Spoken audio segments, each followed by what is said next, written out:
Hey, what is going on? You are watching and, of course, listening to Tags Live, aka Talk About Gay Sex, the live edition. Happy Hump Day. I am your host, Stevie. This is episode 489, alongside partner in crime co-host Kodi Maurice Doggette. How the hell you doing, Kodi? Hello, darling. I'm doing wonderful. I'm on location today. Across town from Brooklyn. I'm in Brooklyn, darling. I love it. Oh my gosh, we've got a packed show for you, including a special guest. He's been on the show before, sex and intimacy coach Finn Deerhart. He'll be on in a little bit. So much to talk to him about. Yes. A major giveaway announcement as well coming up shortly. Ooh. Stay tuned for that. But first, I want to do some shout outs. People that listen, watch the show. First shout out goes to Andrew E., who messaged me on Instagram about his European gay cruise. So it's a different one than Vacaya. He said it's a lot like Vacaya and a lot like Atlantis, but it's called La Demenz, I believe it's called. And Okay. it went out of Italy. It was a Royal Caribbean cruise, he said it was. But the good news was they had also a naked deck and red light district as well. And so, I'm loving that. Yep. So shout out to Andrew. Also, Chris B said he's excited that you, Kodi, and myself will be on the Vacaya Mexico Resort in Puerto Vallarta. That's coming up October 29th through November 5th. More info on that in a second. But it's Chris's and his partner's second year doing this trip. And he and his partner are dedicated listeners. So thanks, Chris. And lastly, he was watching us live. Jin, we call him Jin, has joined our Patreon, and we thank you. We saw that yesterday as that came in, or this morning, I think I saw it. And we appreciate that. You can also always support the show if you want to as well. And you can do so by going to our Patreon page. Go to patreon.com/TAGSPodcast, where you get special perks. You can message us on there. You will get an after show when we do those. We're going to start those up again and some other great things. So thanks, Jen, and hit up our Patreon to support Tags Podcast. Okay. Cody and I were at the Naked Beach yesterday. I love how you call it the Naked Beach. I call it the Naked Beach. We were at the beach yesterday. Okay, but it was the Naked Beach. But listen, there's an article out right now, the 10 best gay nude beaches in the world. And out of the 10, our beach that we went to, Sandy Hook, Gunnison, to be beach. Yeah, I call it ours. It's mine. Made the list. It says a short ride from New York City, Gunnison is a great spot to be. Let it all hang out with pride, which we did. We did. It's part of an army base, which is really interesting, and I think Kodi was a little surprised by that because you called it like an old ghost town, or was no? It looks like a murder cult. Like we're going into a murder cult. I was like, I'm a little scared. I would not like to do this at night. It was freaky. I was scared because I was like, is this Amityville? Is this a horror movie? Well, I don't know what's going on. So it's an old army base where soldiers used to apparently skinny dip, and it's been popular naturalist destination since the 70s, and New Jersey's only legal nude beach for over a decade. And since it's technically federal land, you can't do things like drink, although we kind of got past that. There's ways around that, darling. There's ways around that. We're not saying anything, but you got to be discreet. We went with a friend of ours, but I got to ask you, Kodi, as going to a naked beach, how did you feel about taking it all off? Because you were a little bit skeptical at first. Yeah, it was my first time. So I was definitely a little reluctant at first. But once you get out there and you get comfortable, you just let it all hang out. I never knew that I had such an affinity for being naked in public. It makes me want to go out and experience nudity in other places where it's legal to be nude, because I don't want to get arrested. I'm not trying to get arrested. Yeah, but I am trying to be nude in public. Yes. Yes, and I have to say there's such a camaraderie that you experience at either a gay, open LGBTQ type of beach. Often you don't even know where those lines are on where it begins. But if you look around, you'll see your people. And I found And it we very saw, easy to yeah. talk to people and to just very convivial to having a fun experience like that. And you really, yes, you get over being naked, but you also do notice it too. And you see all shapes and sizes of dick, and that's fun. I think it's kind of, some We people saw go one from people. behind. We saw one Yeah. dragging in the sand. We saw all shapes and sizes. It was great. Drag it in the exactly right. Oh my gosh. Oh man, I had a Definitely. field day yesterday. I had a really great time. You definitely did. And okay, well, we also have to talk about let's move on to our brand new giveaway. And we're super excited. We mentioned that we are going to be on the Vacaya the Vacaya 2023 Mexico Resort Vacation in Puerto Vallarta, Oh yeah. October 29th through November 5th. You guys can join us. We are going to be live with this show on November 1st and live on location. So we want some of you to join us there for the whole week. Like I said, it's in Puerto Vallarta. There's a red light district. That's going to be a lot of fun. I, of course, will be on that boat. It's on a I will boat, too. actually. But we got to tell you, we've got a giveaway for one of our listeners to take advantage of. One of our listeners will actually win a trip, an all expense paid, minus the flights, y'all, but it is all inclusive. And all you got to do is fill out our form, our survey form. Mhm. And it's just a couple questions plus some fun questions for you watching live. I put it in the conversation chat that you can fill out. We will pick a winner next month. Kodi and I, we haven't picked a date yet, but in September, right? I think we should pick Yes. our winner. Yeah. And So we'll they can do get it. prepared because it's Yeah. Halloween too. So But one of you will win a trip and get to join us, and we'll probably bring you on stage too if you're willing to. oh wow, that'd be so much Yeah, I fun. think so for our live. Yeah, so enter it. If you're listening to this podcast, simply go to TAGSPodcast.com and look for giveaway Vacaya 2023 Mexico Resort Vacation in Puerto Vallarta. Click on that, fill on the survey. Once you fill out the survey, you are automatically entered in to win, and we will announce a winner next month. But for those of you that want to take advantage of it, you can get up to $200 off. Go to tagspodcast.com. You can just join us right away and enter our promo code TAGS, TAGS, and you'll get up to $200 off the entire vacation. So we want to see some of you there. So let's do it. It's going to be great. Steve and I are so excited. We already have our Halloween costumes already and prepared. We were pre-planning yesterday. So just come visit us. When should we tell people, and what should we unveil that at a later date? You don't want anybody to see your costume, Steve. Okay, got it. All right. Well, we have got to, let's switch gears here. And, we mentioned the other day the sad loss of O'Shea Sibley on, if you remember the story, we were talking about it on episode 488. O'Shea Sibley was out with his friends last weekend. They were at a gas station. If you haven't heard the story already, filling up gas. O'Shea and some of his friends were having fun and voguing in the gas station, right, Kodi? Yeah. When somebody that, I don't know where he was doing there, but he was only 17 years old, and a bunch of others, they said, we're Muslim and we don't believe in gayness. And so basically it started this whole kerfuffle between the two groups. Well, that escalated, and sadly it ended in the stabbing of O'Shea Sibley.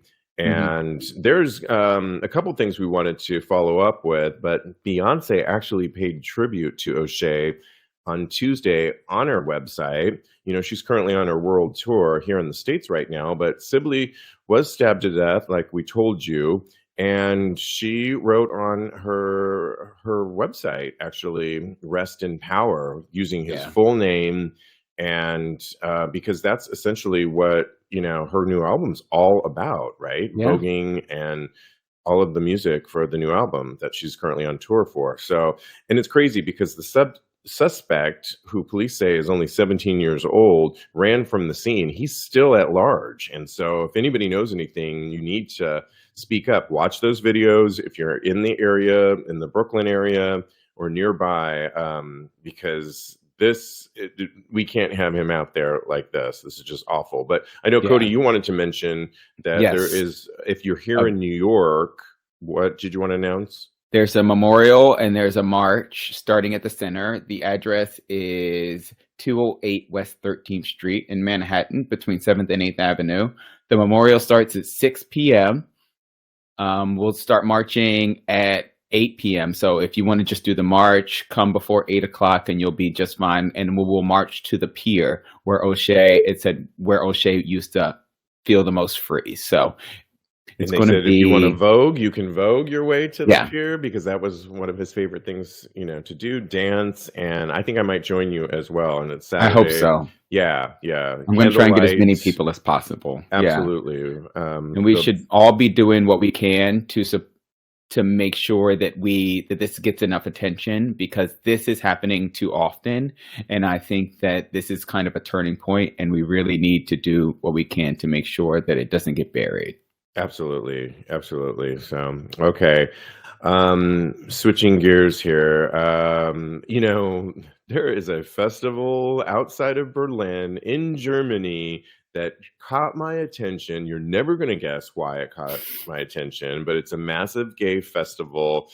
Think Fry Fest, and you know how that went down. It's called the Whole, WHOLE, Whole Festival. It's billed as a multi-day celebration of queer euphoria. Wait, is that what it's really called? It's really called the Whole Festival, not HOLE, but the Whole.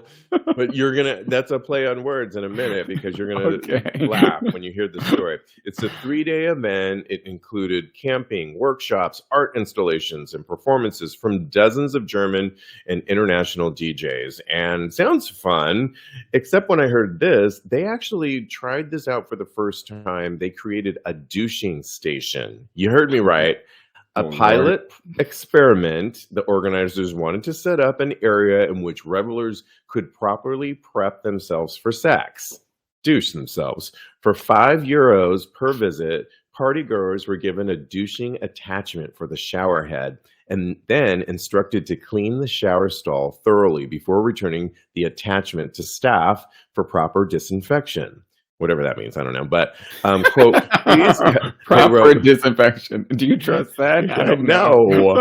They wrote, please help to keep this service nice and clean. The advertisement read, we don't want to create a shit situation for the staff helping out with this. And it's a real, actual, I read the whole card. Did you read it too? I mean, I read it. They were serious about this. It actually got shut down, as you can imagine. They claim why. They claim it was for a mechanical reason and not why people were saying it, because a lot of people were saying that is so not sanitary. And they were saying things like, I hope it wasn't near the food court. The gays never surprised me. What were some of the other comments? When you're nearly at the front of the deuce queue and it smells like sulfur and despair up ahead. Oh, no. I know. Why? We could go on and on with I'll post some of these comments on TAGSPodcast.com so you could read it. Somebody wrote, this is just chaotic, but I mean, I say, do you need to just be ready to go before you go to one of these things, Kodi? I mean, come on.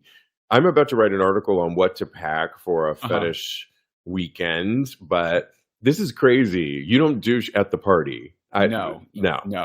That is rule number 1. Don't douche at the party. You douche at home with Summer's Eve and maybe a little bit of baking soda like a lady. No, don't do that. That will cause Summer's Eve. What year is this?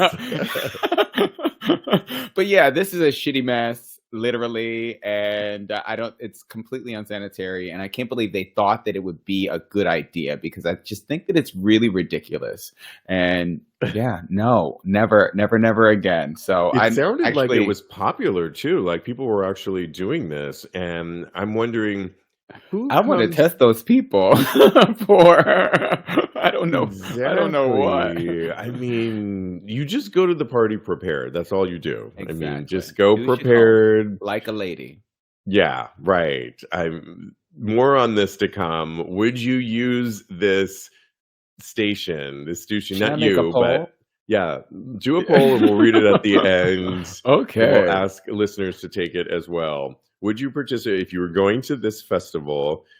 Would you participate in? I mean, let's play this out a little bit because if you're camping, you got to assume that there are not proper bathrooms. And so maybe Uh-huh. they were thinking a lot of people don't have a private bathroom, perhaps, and they're not going to want to clean themselves out in a communal bathroom, perhaps. We don't know what the situation was in terms of camping. It doesn't sound like it was a five-star hotel resort that these people were at.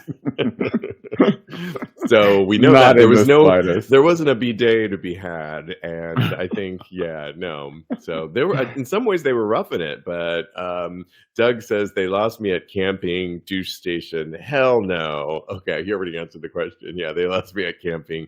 Yeah, I've had people try and tell me that I should really go to what's one of those festivals here in America that people are camping and it's a whole thing that happens every year. Oh, I Like can't. Governor's Ball? I'm No, not quite sure. like out in Arizona or somewhere out there. It's one of those. Anyways, Oh, yeah, one of Burning those. Man. Burning Burning Man. Yeah, Man I've had people. or Coachella. Do they camp But at Coachella? I don't know, but there's a lot of dirt. I know that for sure, and they're not gonna go up there. So You said that like with complete disgust. yeah, right. So I shouldn't invite you to Coachella or Burning Man, is what you're trying to tell me. You should not. You should not. Okay. And there is a new documentary that is free. You can watch it on YouTube. I'll post this on TAGSPodcast.com. In fact, I'll actually post the link right now in the chat.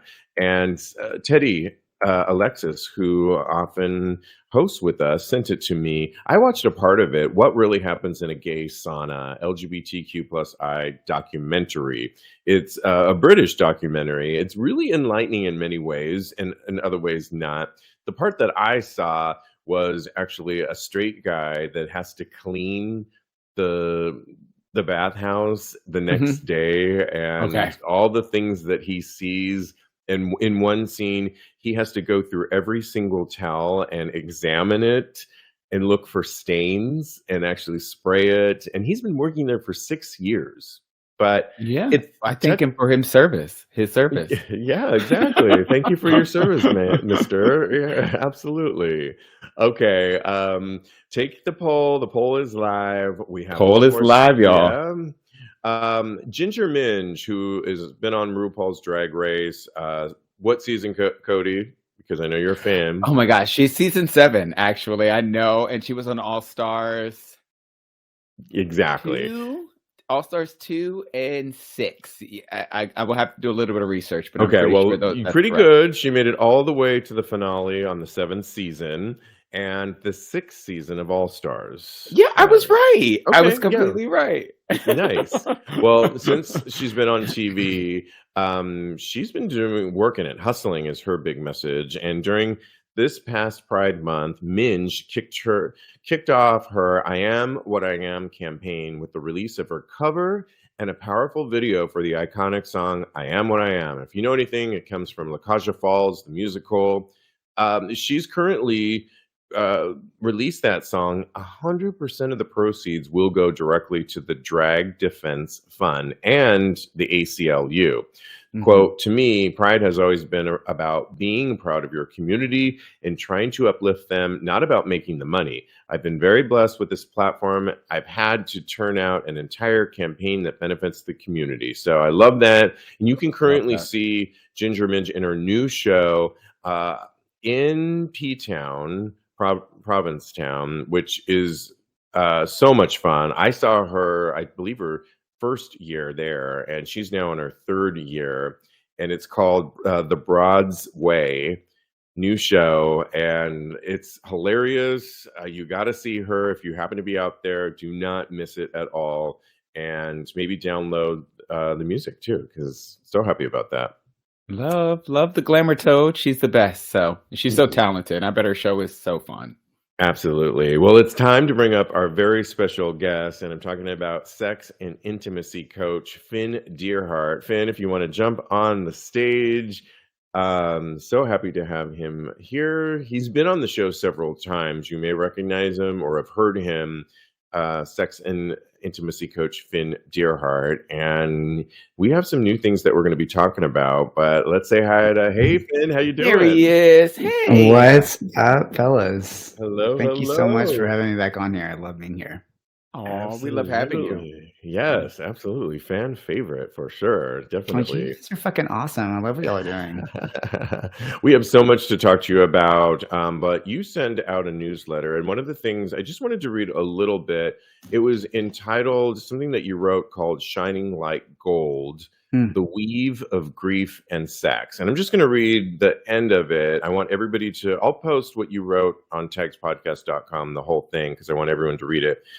You said, when my love is close, I am like jewels in his palm. When he pulls away, I again become my father's disowned son. Yet it's this very dance of extremes that our love unearths. I am just beginning to oscillate therein with joy. To not pack the car and drive away when I'm feeling broken. Today, I'm standing firmly in my own feet. He and I are midway through our 7th year together. Often, I've waited for him to rescue me from my father's grasp, to fill me up where nothing can reach. But the deeper we go, the more painful it's become to mine him for riches. Not because love isn't enough, but because the further I claw, I learn again and again that all along the treasure has been within me. When will I stay with myself? The mirror is always there.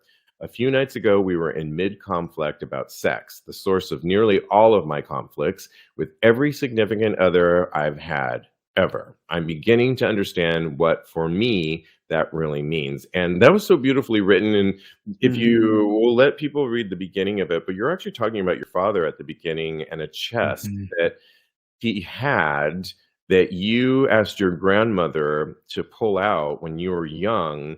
And it was a brown chest that you actually painted and put mirrors on and put stones on it and made it your own. That part of the story is beautiful in and of itself.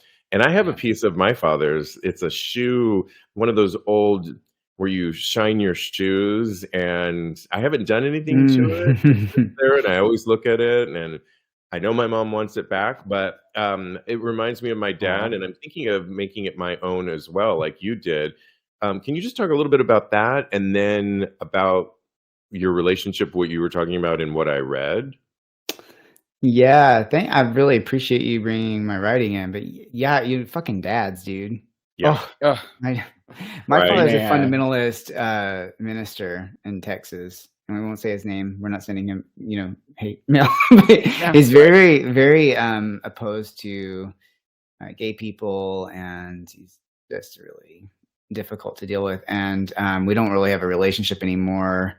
We've had a couple moments where we've started to kind of, but I'm still not sure how to be in relationship with him, knowing what he stands for. And So, I think I've waited most of my life for people. Really being pursued is like really important, or has been important to me, like being pursued by people. And I've always wanted him to come after and say he's sorry for everything that happened and for disowning me. And, that's not going to happen. So the more I wait on that, the more I stay disempowered and just learning, I don't know if it's like this age that I'm at, I'm 43, and just like, this is my body, my life, and I can keep waiting on these things.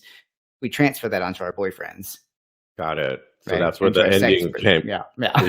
Right. We think, me and dad were, but it's really like, in romantic relationship where all the stuff that you have not really dealt with or don't know how to deal with, it comes to the surface. And the majority of people feel disillusioned when that happens and they want to break up and move on to somebody else. But really that's when like the fire happens that can transform you if you have the right resources or if it's the right connection. You know, a conflict is the growth path. And so I just have come to some awarenesses recently about all the shit I was really putting on my partner that I'm like finally like, oh, that's me. Okay, you know, in a new way. So And then why does it show up for you in sex often with all of your partners, including, I guess, the one you're in right now?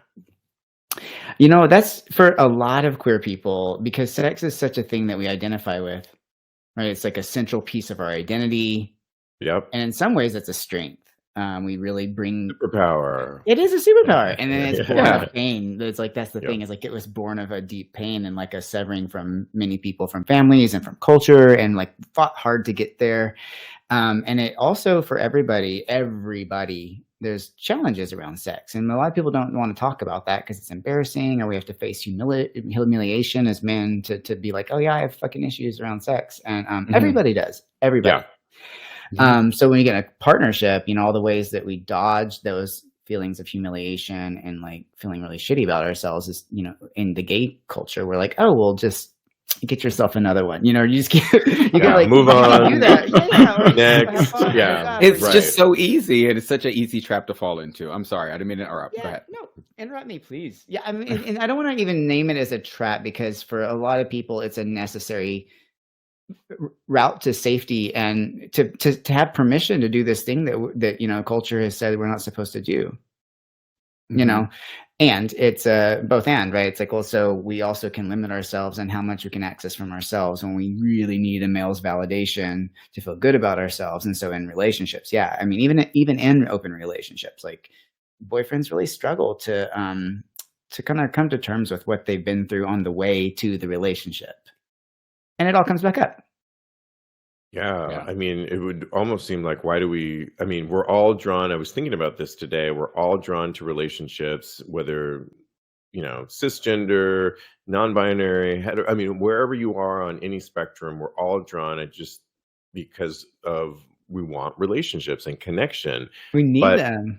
we need them, but I don't think we think about the work that it entails and how it's maybe going to bring up things at times. So Yeah, and in our modern times, like we don't have, like we are living in, it's a paradox, right? We are living in times where we have so much like choice, and we can do this and we can move here and we can move there, and we don't have to live in these local places, and we have a fluid kind of life compared to our ancestors. So with that comes a lot of freedom that we're like, you know, I want to move to New York or move to San Francisco and be gay. And no, you know, that isn't a choice that people a long time ago had. right. And it's also, it comes with its own set of complications and like a lack of frame of meaning in our lives, in a way that when you lived in a town with your family and the rituals and everything, there was a meaningful frame for life and the grief process and the thing that we're all in. If we forget about that, like, oh yeah, we're dying. But then like, you know, and in gay culture, there's like this perpetuation of, I call it kind of like a Peter Pan kind of thing. Like, I don't want to deal with those things. It's really hard. And I've already had to beat through a lot of hard, you know, people say like, you know, oh, that's heavy, girl. Don't talk, you know, and like, it's only heavy if you're carrying it by yourself. Let's all pick it up, you know? Wow. That is beautiful. I really love that. Mm. So I am newly single. I'm just out of a relationship, and I was wondering what you recommend to get in touch with your needs and your wants and your sexuality, because I know that when you're in a relationship, it's kind of easy to focus more on your partner, or I feel like if you're a good partner, then you are balancing your needs and your partner's needs. So what would you say in order for someone to get more in touch with their sexuality and who they are? I love that question, Kodi. I would say go into. I wrote it myself. Well, here's very customized to every person. Like your fantasy life tells you what it is that you need, and I don't mean like most people when they think fantasy, they go, "Oh, do I want to do it or do I not? Do I act this out or do I?" It's not like that. I mean, that's a great discussion to have, and maybe we want to do it, maybe we don't. But it's like implicit in all of our fantasies are the dynamics that we need emotionally. So the emotional feelings and the scenarios and stuff that we like for instance, do you have a fantasy that you they kind of like rely on? That's I have a many. what's a go-to? What's a go-to for you? What's like a tried and true when you want to come fantasy? The tried and true is probably tying somebody up and tying somebody down. I love that one.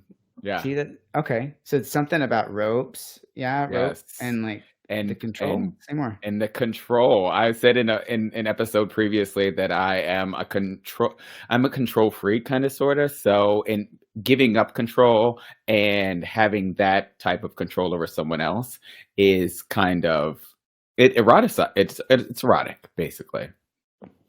So you can't. I mean, see how you're already in it. Like it's like in What Are My Needs? So something around like playing with control, and also what the control bulwarks you against. So like deeper work around like most people when it comes to like tying up and tying down. It's if I tie you down, I don't have to be afraid of being too much Or you leaving. Yeah, There. all kinds of Mm. you could go all kinds of places. It's not like a formulaic piece. But Yeah. it's like, what's the emotional script underneath there that enlivens that fantasy for Kodi or anyone who feels that way? And this is why we can do a fantasy. We can act it out, and it may feel like, well, that was kind of weird. That wasn't fun because it may not actually hit the spot that we needed to hit. Yeah. If we're not aware of what it is that we're wanting in it. Mhm. Have you done that before? Like acted out a fantasy? Oh yeah.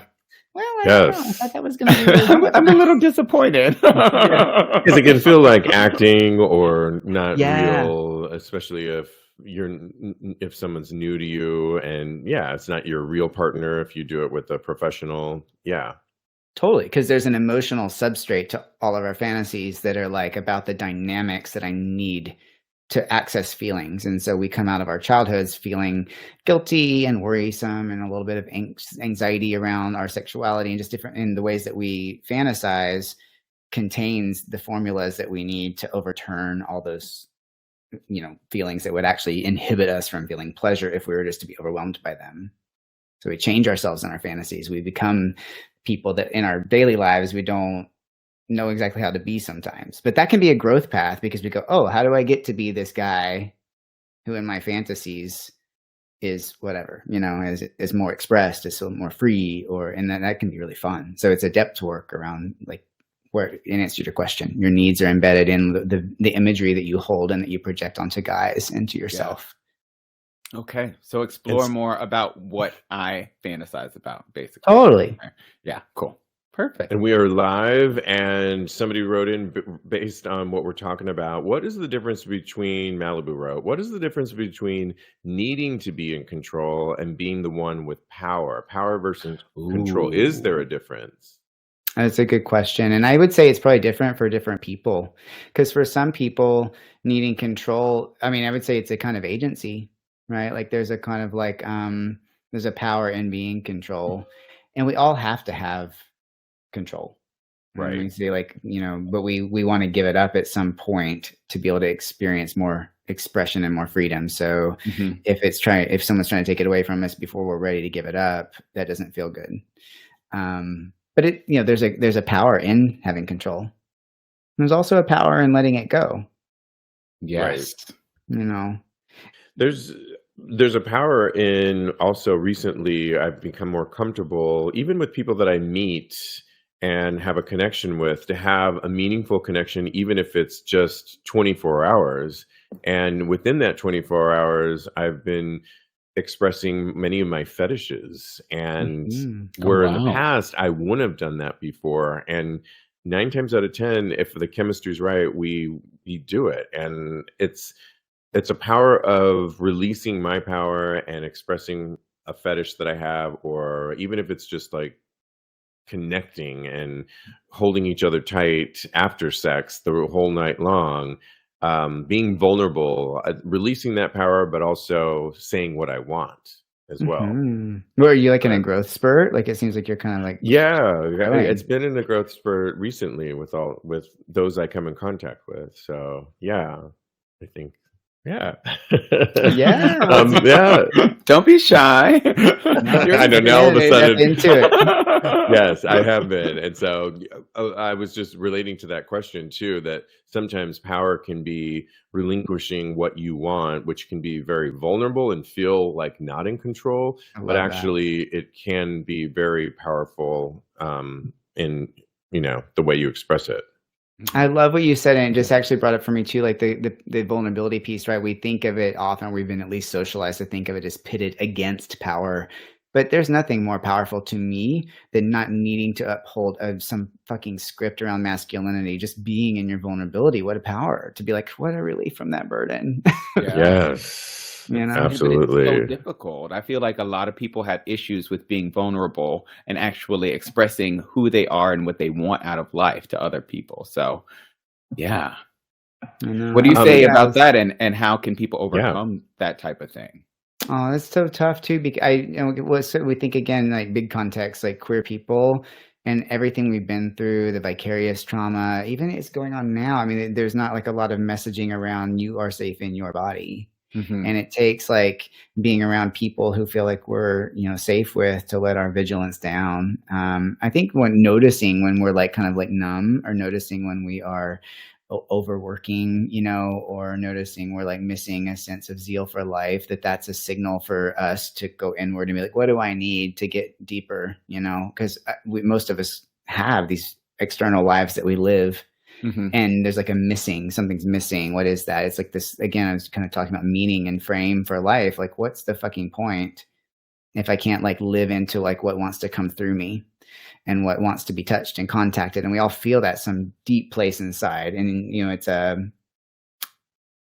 really tough. But I would say find community, talk about these things with people, brave the conversation like you're having, and you'll find people that say, oh my God, me too.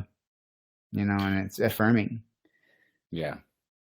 We should talk about a lot of the work that you're doing. You have a lot of retreats coming up. We'll talk about them in a second. I wanted to just tap into a little bit of the power of touch and the importance that you say of embodiment work for erotic growth, that you can't really get, you say, through normal hookup experiences. What do you mean by embodiment work for erotic growth? Well, it's a big thing. But I would say like, when we, for instance, you can have it in a hookup. You mentioned some hookups that you're actually having this experience, right? But when you're like touching something that's coming from inside of you, that's wanting to express itself, kind of like dance, right? When someone's in their dance, zenith, they're not, I don't think they're like calculating, how to be approved of. It's a expression from the inside out.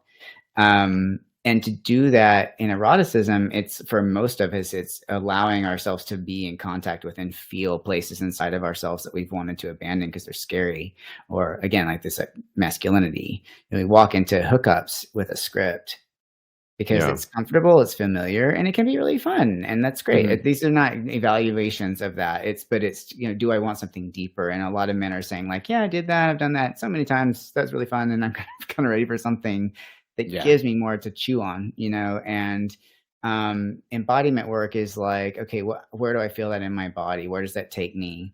For instance, I'll try to keep this brief, but I've been in Tantra retreats where I was receiving like impact play, and it took me back to a sensation that I remembered with my dad hitting me. And it was like a strange, like, oh my God, I haven't dissociated like this since I was a little kid. And I remember doing this. And it took me into this place inside of my body where I just like wept and wept and wept and wept. And I saw the little kid, and it was like I could feel like it really wasn't my fault. And that was such a powerful experience. Wow. The other men in the room were all like moaning in pleasure and like, having orgasms. And I was like in a puddle of tears. But that was an example of like a sexual exercise taking me into a place in my body, like the sensation and the impact, and, taking me to a real emotional experience that I'd not been able to actually have. And so we can do that in hookups. You just have to have the ability to walk in and be like, this is what I want to do, and kind of name it. But I think the container is important. And so a lot of hookups don't provide a container where you feel safe enough to go into your depths.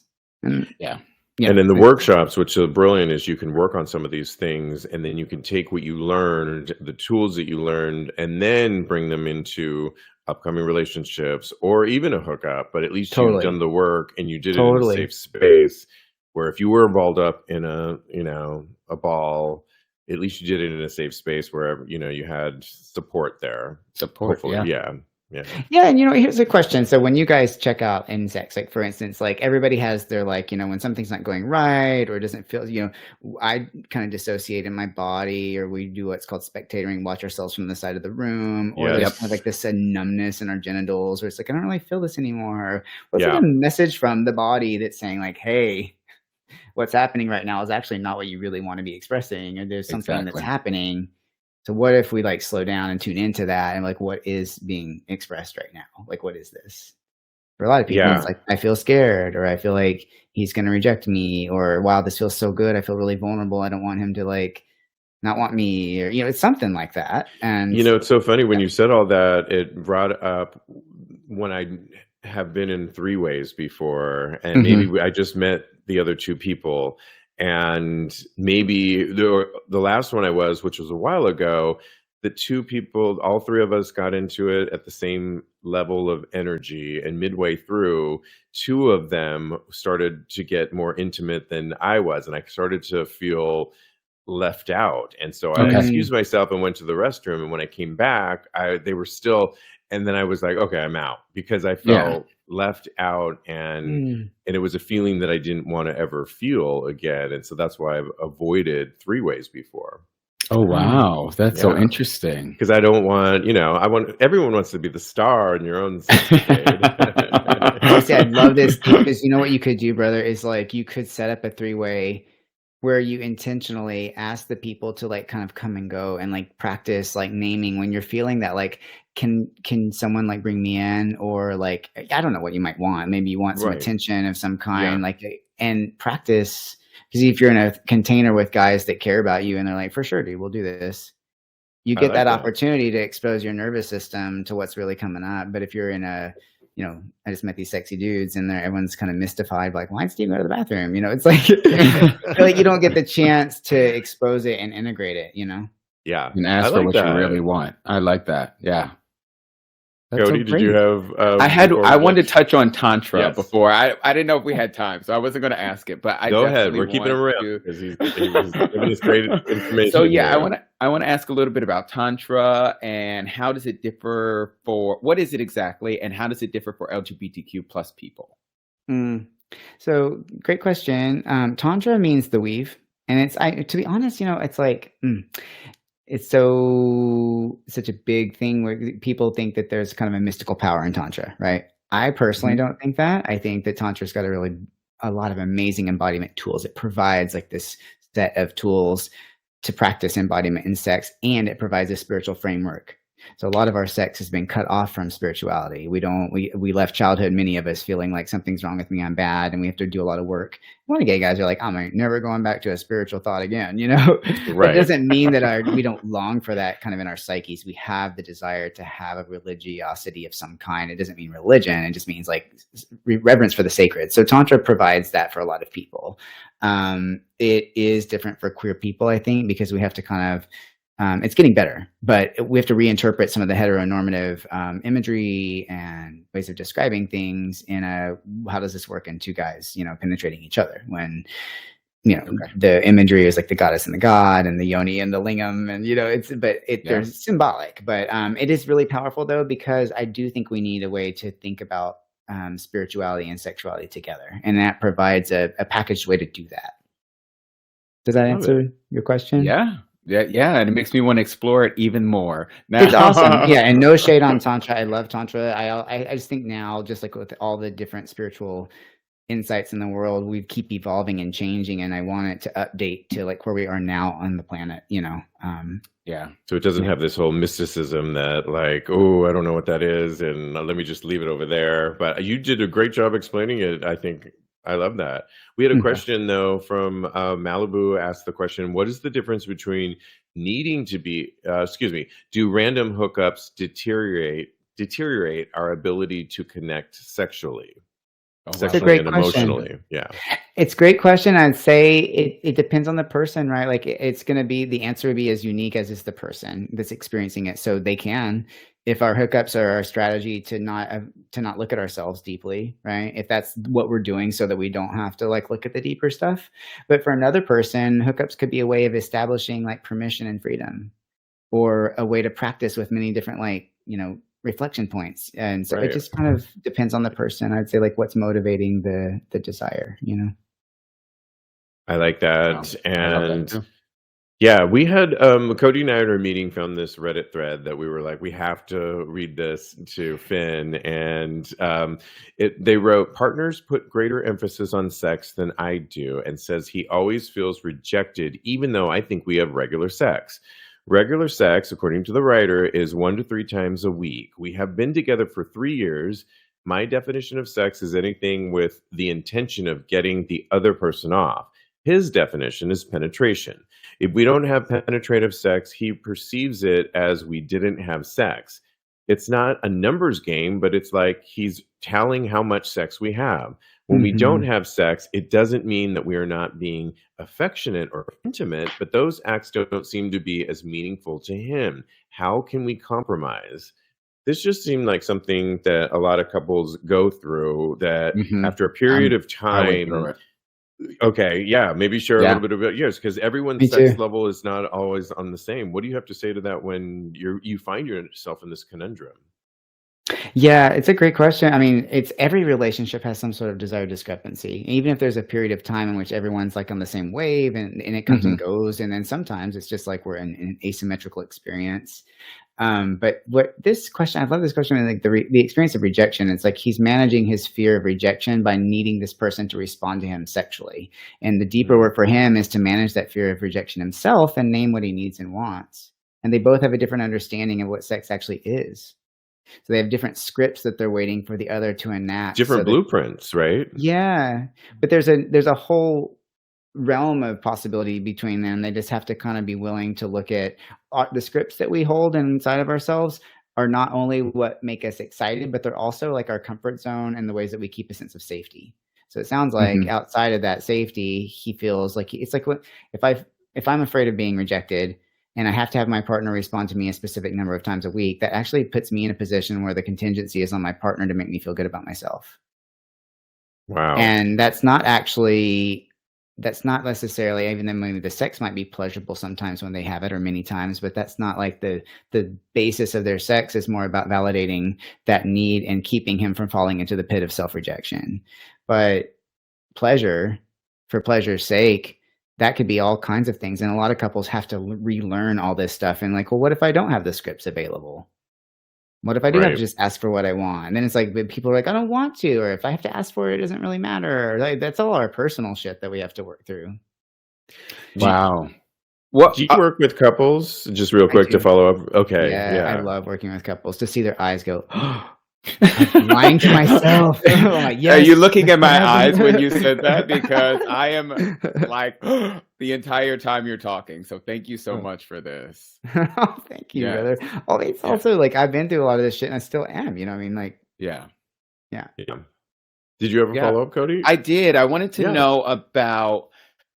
I feel like sometimes people they shut down when it comes to sex. So how can it make it easier for people to open up when it comes to sex, and how can it really have people become more vulnerable and more open to exploring when it comes to sex, basically? In like a relational context, like in a relationship, context? yes. Yeah, because sex and relationship becomes a place where we start to feel the effect again of these like childhood issues, right? The stuff with our parents, like our fears, they start to surface. And then we're like, oh. And then for many people, like this guy that we just read a moment ago, sounds like he starts to feel the rejection coming up in him, and he goes towards sex to try to resolve that fear in himself. Yeah. But then other people might actually, as you said, go, here comes the shit coming up, I'll just shut down, because shutting down is a kind of control too and a safety. Like sometimes when we feel so overwhelmed, the only thing we can do is shut down to feel like we can manage the stuff that's coming up. So I think for people to, how do we open up? We just have to get clear on like, do I really want to grow and work through this stuff? And if so, how can I establish a space of just like willingness with my partner? Like intentionally setting aside time with partners to just, all right, we're just going to be in it together until we kind of move some of this energy and find that we can create a new narrative together that is like me and you are on the same team, instead of like it's me against you and kind of that power struggle around sex. Oh, it's so horrible. It's so hard. Yeah, it is. But then we get to the point where it's like, okay, can we be on the same team? And then it's like the world can open up. And it's a big shift. It's a felt shift. Like, it feels very different when a couple's finally like, okay, I'm tired of fighting with you about this. But we have to give in our own shit. We have to give in. Like, nobody wants to give in and be like, okay, I'm the one that's creating as much of this drama as you are, you know? And so when couples come in and they want to get help, there's like one partner that's typically the one that's like, he's the problem, and let me tell you why. And those are the ones. Are you reading my mind? This one is usually the problem, though.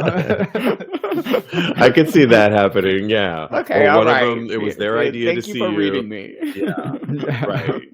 But I do think it's probably a beautiful thing when finally there's a level playing field where they both are like, okay, we really want to work on this. Finn, take over or help us out. So it is, and I love seeing guys get to that point where they're able to, because this is the thing, like, it's so not about sex.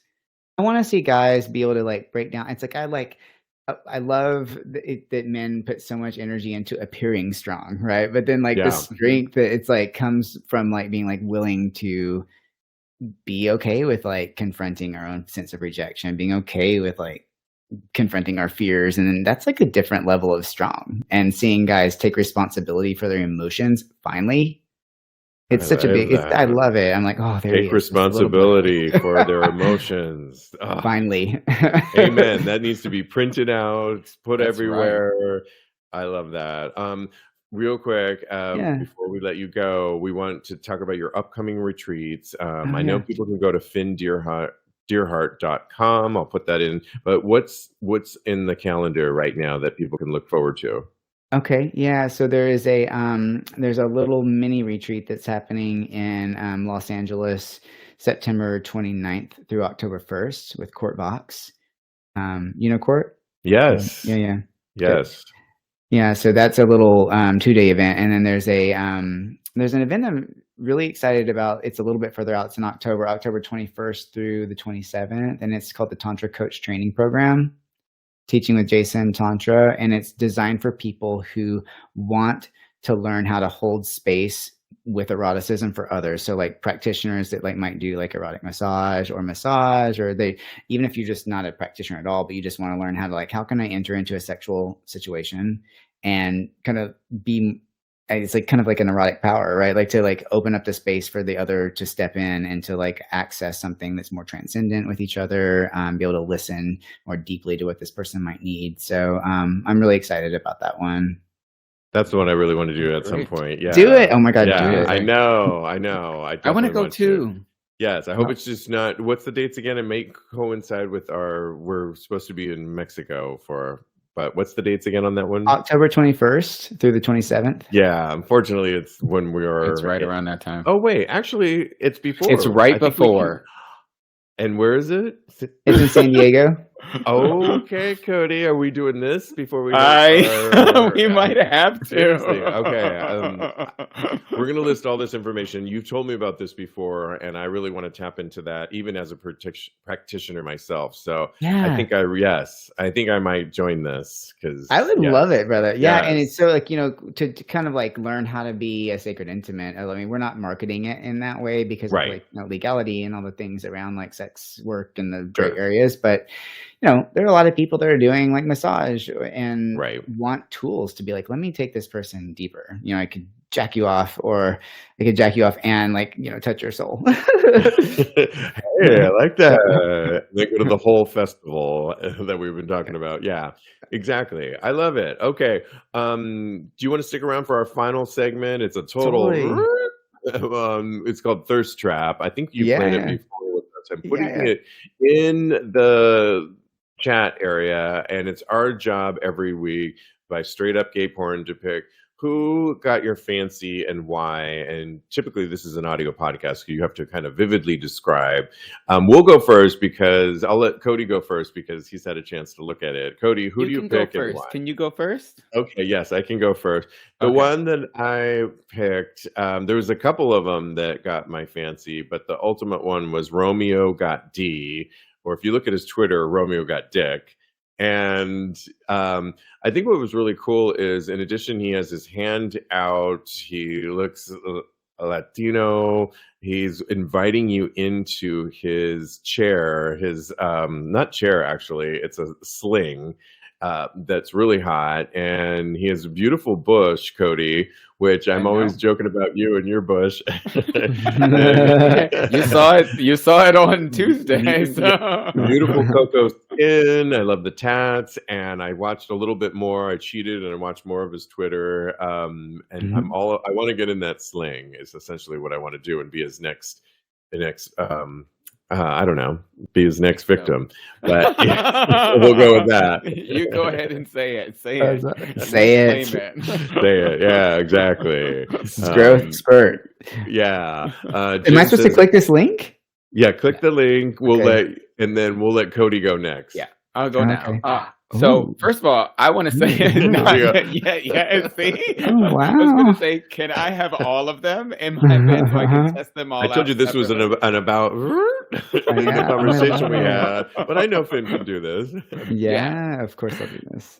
My vote actually goes to Alex Rosso, and I think we just got Jen in the comments that said Alex Rosso as well. And my main reason for picking him was because I am with a friend, and she said, "That looks like you," and I was like, "Yeah, it does look like me." But he's beautiful. He's standing in front of a mirror taking a selfie. He's got like you.